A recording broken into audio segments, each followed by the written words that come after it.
Hello दोस्तों, हमारे YouTube channel फौलादी exam में आप सभी का हार्दिक स्वागत है। और दोस्तों, आपसे एक मेरी रिक्वेस्ट है कि आप हमारे यूट्यूब चैनल फौलादी एग्जाम को ज़्यादा से ज़्यादा अपने दोस्तों में शेयर करें, सब्सक्राइब करें तथा बेल आइकन को प्रेस करें और दोस्तों इसे लाइक भी कर दिया करें। तो दोस्तों, इसी के साथ आज 8 सितंबर 2020 के करंट अफेयर्स का फर्स्ट क्वेश्चन है। किस देश ने भारत के लिए मुख्य भूमिका के साथ भारत प्रशांत रणनीति शुरू की है? तो दोस्तों, इसका आंसर है हमारा जर्मनी, सी। तो दोस्तों, जर्मनी ने उस क्षेत्र में बर्लिन के आउटरीच में महत्वपूर्ण भूमिका निभाने की उम्मीद की है जहां पर चीन की शत्रुतापूर्ण नीति ने परेशान किया है। तो दोस्तों, ये जो नीति स्टार्ट की गई है ये जर्मनी के द्वारा शुरू की गई है, भारत प्रशांत रणनीति।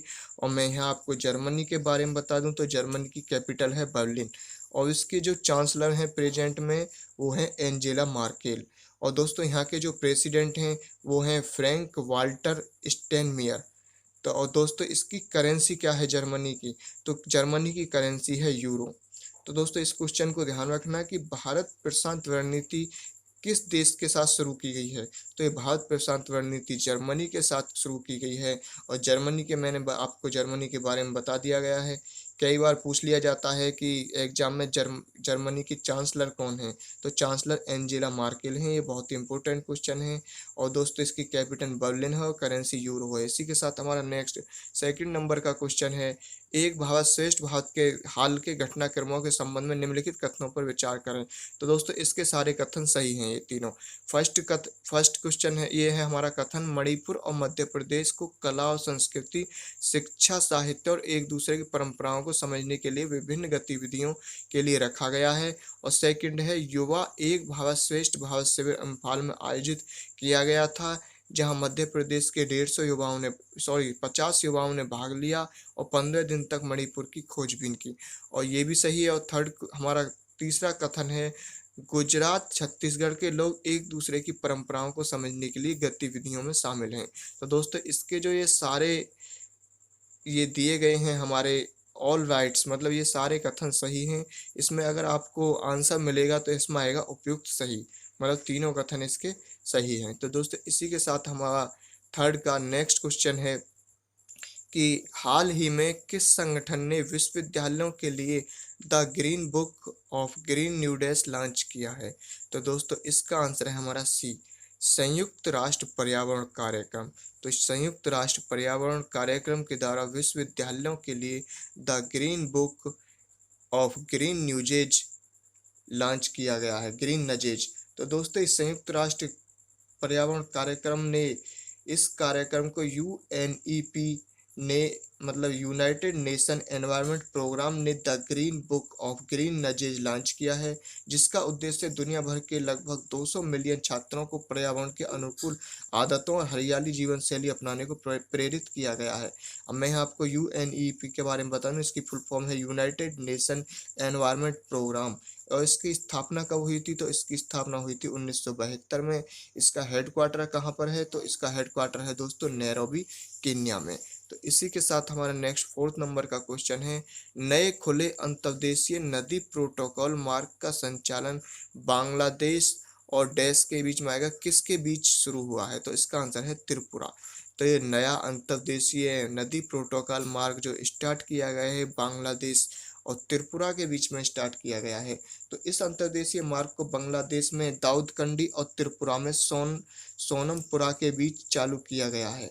और दोस्तों, यह किस नदी में हुआ है? तो ये गुमटी नदी पर 93 किलोमीटर लंबा मार्ग है। बांग्लादेश से भारत के लिए 50 मीट्रिक टन सीमेंट ले जाने वाले एक जहाज का पहला ट्रायल अभी अभी ट्रायल हुआ था। इसमें त्रिपुरा के सीएम विप्लव कुमार देव और बांग्लादेश में भारतीय जो उच्चायुक्त हैं, तो बांग्लादेश में भारतीय उच्चायुक्त हैं रीवा गांगुली के द्वारा इसे स्टार्ट किया गया था। और यहाँ पे त्रिपुरा की कैपिटल अगरतला है, उसमें टोटल डिस्ट्रिक्ट 8 हैं। इसके सीएम है विप्लव कुमार देव, इसके गवर्नर हैं रमेश बेस और इसकी जो एरिया रैंक है वो है 27। तो दोस्तों, इसी के साथ हमारा फिफ्थ नंबर का क्वेश्चन है, किस राज्य ने ईज ऑफ डूइंग बिजनेस 2019 की रैंकिंग में शीर्ष स्थान प्राप्त किया है?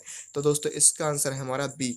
तो ये आंध्र प्रदेश ने अभी जो 2019 की ease of doing business ranking जो प्रदर्शित की गई थी अभी, उसमें आंध्र प्रदेश ने फर्स्ट पे स्थान प्राप्त किया है। इसने अपनी स्थिति को बरकरार रखा है, जबकि इस बार उत्तर प्रदेश सेकंड स्थान पर रहा है। पिछली बार 12th स्थान पर था उत्तर प्रदेश।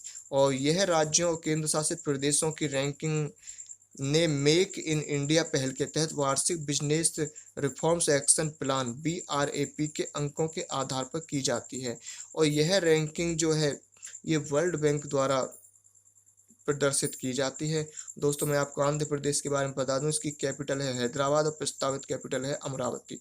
इसके सीएम है जगन मोहन रेड्डी और गवर्नर है विश्वभूषण हरिश्चंद्र। और इसी के साथ हमारा नेक्स्ट 6 नंबर का क्वेश्चन है, भारत की सबसे बड़ी सोलर कॉरपोरेट स्थापित करने के लिए टाटा पावर ने किस कंपनी के साथ सहयोग किया है? तो दोस्तों इसका आंसर है हमारा डी, टाटा मोटर्स। तो भारत की सबसे बड़ी सोलर कॉरपोरेट स्थापित करने के लिए टाटा पावर ने टाटा मोटर्स के साथ समझौता किया है। अब दोस्तों यहाँ पे टाटा पावर ने भारत का सबसे बड़ा सोलर कॉरपोरेट स्थापित करने की योजना बनाई है।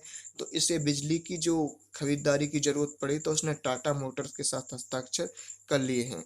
और मैं इसकी क्षमता बता दूंगा आपको, इसकी क्षमता है 6.2 MWP होगी। इससे प्रतिवर्ष 96 लाख यूनिट बिजली का उत्पादन होने की उम्मीद है।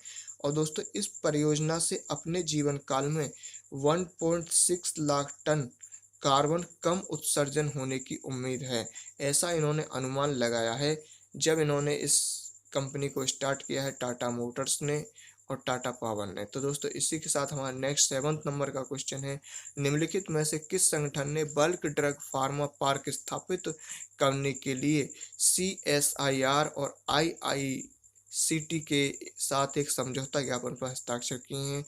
तो इसका आंसर है हमारा ए, Andhra Pradesh Industrial Infrastructure Corporation limited. तो इसके साथ बल्क ड्रग फार्मा पार्क स्थापित करने के लिए CSIR और IICT ने एक समझौता ज्ञापन MOU पर हस्ताक्षर किए हैं। तो दोस्तों यहाँ पे मैं आपको इसके बारे में बता दूं कि रसायन और उर्वरक मंत्रालय द्वारा एक योजना के तहत Andhra Pradesh Industrial Infrastructure Corporation Limited APIIC के वैज्ञानिकों ने औद्योगिक अनुसंधान परिषद CSIR और IICT के वैज्ञानिकों के साथ समझौता किया है। अब CSIR के बारे में मैं आपको बता दूं, इसकी फुल फॉर्म है council of scientific and industrial research. इसकी स्थापना 26 सितंबर 1942 को हुई थी। और दोस्तों इसी के साथ हमारा नेक्स्ट क्वेश्चन है, किस राज्य ने अपने विरासत स्थलों की सुरक्षा के लिए एक विधेयक पारित किया है? तो इसका आंसर है हमारा असम। तो अभी असम सरकार ने असम धरोहर मूर्त रक्षण संरक्षण परीक्षण और रखरखाव विधेयक 2020 असम राज्य विधानसभा द्वारा अपने मूर्त धरोहर स्थलों की रक्षा संरक्षण और जीर्णोद्धार के लिए पारित किया गया है इस विधेयक को। तो दोस्तों असम समझौते के 6 खंड हैं। खंड के अनुसार राज्य सरकार असमिया लोगों की संस्कृति, सामाजिक भाषाई पहचान और विरासत की रक्षा के लिए संरक्षण को बढ़ावा देने के लिए इसे किया गया है। और दोस्तों असम की कैपिटल दिसपुर है। इसके सीएम है सर्बानंद सोनोवाल, इसके गवर्नर हैं जगदीश मुखी। और असम की पहली ट्रांसजेंडर न्यायाधीश थी वह थी स्वाति विधान बारू। भारत का सबसे पुराना तेल पेट्रोलियम प्रोड्यूसिंग स्टेट है असम ही है। दोस्तों इसी के साथ हमारा नेक्स्ट क्वेश्चन है 9th नंबर का, किस राज्य में पर्यटन को बढ़ावा देने के लिए नदियों में क्रूज चलाने की योजना है? तो दोस्तों इसका आंसर है हमारा बी। तो अभी उड़ीसा राज्य ने पर्यटन को बढ़ावा देने के लिए नदियों में क्रूज चलाने की योजना बनाई है। तो दोस्तों उड़ीसा के जो मुख्य सचिव हैं असित त्रिपाठी ने राज्य के पर्यटन को बढ़ावा देने के लिए कई इको स्पॉट को देखते हुए पर्यटन के लिए नदियों में क्रूज चलाने की व्यवस्था बनाई गई है। और पर्यटन सचिव विशाल कुमार देव के अनुसार धम्मार से पारादीप तक राष्ट्रीय जलमार्ग 5 सहित चिल्का झील, महानदी और डंगमाला आरक्षित वन पर 3 नदी क्रूज सर्किट विकसित किए जाएंगे। तो उड़ीसा की कैपिटल भुवनेश्वर है और इसके सीएम हैं नवीन पटनायक, इसके गवर्नर हैं गणेशी लाल। और यहाँ पर ब्लैक पैगोडा टेम्पल है जिसे कोणार्क सन टेम्पल भी कहा जाता है। और भारत का जो सबसे लॉन्गेस्ट डैम है हीराकुंड डैम वो महानदी पर यहीं पर है। तो इसी के साथ हमारा नेक्स्ट 10th नंबर का क्वेश्चन है, निम्नलिखित में से किस RPF कर्मी को भारत के राष्ट्रपति द्वारा सर्वोत्तम जीवन रक्षा पुरस्कार से सम्मानित किया गया? तो इसका आंसर है ए, स्वर्गीय जगीर सिंह।